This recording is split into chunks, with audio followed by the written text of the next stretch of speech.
Hai, jumpa lagi dengan saya, Muhammad Ulil Fahrudin, di channel kesayangan kamu semua, Sejarah Kok Gitu? Nah, kali ini kita akan membahas mengenai sejarah Kesultanan Cirebon. Simak terus video ini ya. Sejarah itu bosenin. Sejarah itu bikin ngantuk. Boring, textbook banget. Ngapain sih ngomongin masa lalu? Udahlah, move on aja. Sejarah itu nggak penting. Sejarah kok gitu? Sejarah kok gitu? Sejarah Kok gitu? Sejarah tuh gini. Oke teman-teman, sebelum kita mulai, kita harus tahu dulu asal mulanya Kesultanan Cirebon.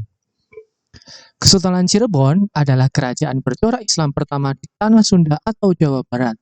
Sejarah kerajaan yang wilayahnya pernah menjadi bagian dari Kerajaan Tarumanegara lalu Pajajaran ini didirikan pada abad ke-15 Masehi, tepatnya tahun 1430 Masehi. Awalnya, Cirebon merupakan daerah bernama Kebon Pesisir atau Tegal Alang-Alang. Kerajaan Cirebon dirintis oleh Raden Walangsungsang atau Pangeran Cakrabuana, putra dari Raja Pajajaran dari Kerajaan Sunda Galuh, yakni Prabu Siliwangi, dengan permaisurinya yang bernama Nyai Subanglarang.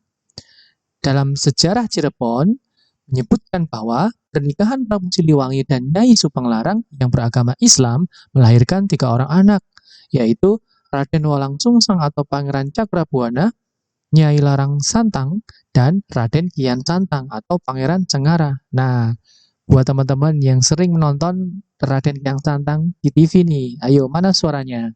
Oke, kita lanjut lagi. Setelah mendirikan pedukuhan, Raden Walangsungsang dan Lara Santang menunaikan ibadah haji ke Tanah Suci Mekah. Di perjalanan nih, Lara Santang menikah dengan Syarif Abdillah bin Nurul Alim. Dari pernikahannya ini, Nyai Lara Santang melahirkan 2 orang anak laki-laki bernama Syarif Hidayatullah dan Syarif Nurullah. Pulang dari Tanah Suci, Raden Walangsungsang kembali ke pedukuhan dan mendirikan pemerintahan yang kemudian dikenal dengan nama Kerajaan atau Kesultanan Cirebon pada tahun 1430 Masehi. Raden Walangsungsang alias Cakrabuana wafat pada tahun 1479 dan tampuk kekuasaannya kemudian dilanjutkan oleh Syarif Hidayatullah. Yang selanjutnya kita kenal dengan nama Sunan Gunung Jati. Oke, kita bahas satu-satu nih. Kejayaan Kesultanan Cirebon itu mencakup 3 bagian. Yang pertama, kita bisa lihat kemajuan di bidang agama, khususnya agama Islam. Di bawah kepemimpinan Sunan Gunung Jati, dalam bidang agama sangat jelas terlihat bahwa Islamisasi berjalan sangat masif. Dakwah agama Islam ke berbagai wilayah terus-menerus dilakukan. Kemajuan di bidang politik, sedangkan di sektor politik ini, perluasan daerah menjadi salah satu fokus yang dijalankan.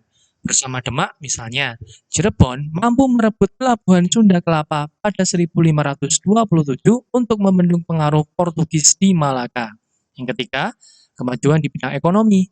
Usaha ini didukung oleh perekonomian yang kuat dengan menitik beratkan pada perdagangan dengan berbagai bangsa seperti bangsa Champa, Malaka, India, Cina, hingga Arab.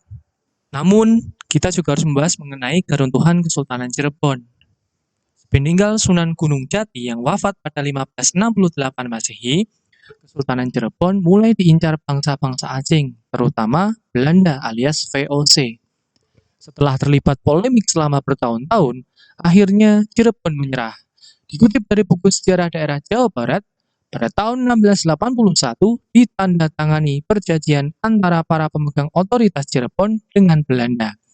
Perjanjian tersebut membuat VOC berhak memonopoli perdagangan di wilayah Cirebon.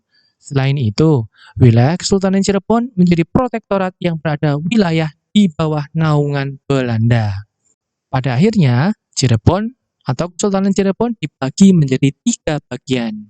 Setelah Fatahillah, kekuasaannya dipegang oleh Pangeran Adipati Ratu, lalu Pangeran Adipati Anom, lalu Pangeran Cirebon, kemudian Panembahan Girilaya.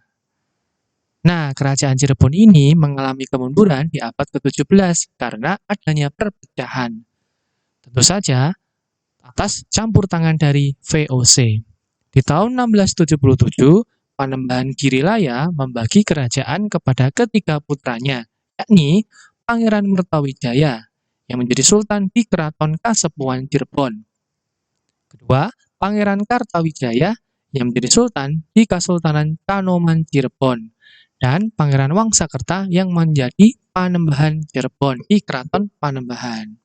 Nah, jika kamu ingin mengetahui peninggalan-peninggalan yang hits di Kesultanan Cirebon, ada yang namanya Taman Sari Gua Sunyaraki.